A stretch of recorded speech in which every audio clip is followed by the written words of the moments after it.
Drage kolegice in kolegi, cenjene uporabnice in uporabniki Izumovih storitev, drage sodelavke in sodelavci. V preteklem koronsko obremenjenem letu nam je skupaj uspelo realizirati ambiciozne cilje, ki smo si jih zastavili. Izpostavil bi samo nekaj največjih. Vse knjižnice, ki so do zdaj uporabljale servise Cobis 3 na platformi Windows, smo preselili na odprtokodni Linux. Odslej bo raziskovalcem na voljo povsem prenovljena aplikacija Sicris 2.0.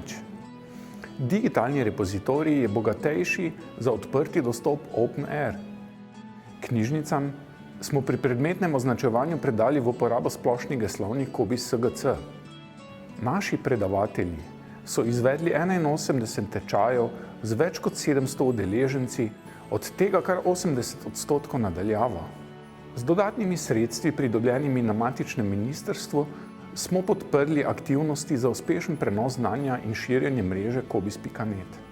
Skupaj s predsednikom vlade, našo ministrico in namestnico predsednice Evropske komisije smo zagnali Vego, enega največjih superračunalnikov v Evropi. Sledila je mednarodna konferenca ASHPC, ki smo jo gostili. V imenu Instituta informacijskih znanosti iz Maribora se vsem zahvaljujem za sodelovanje, za vzpodbude, ki smo jih bili deležni in vaše pozitivne misli.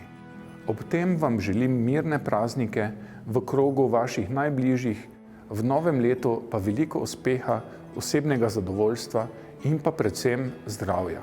Srečno!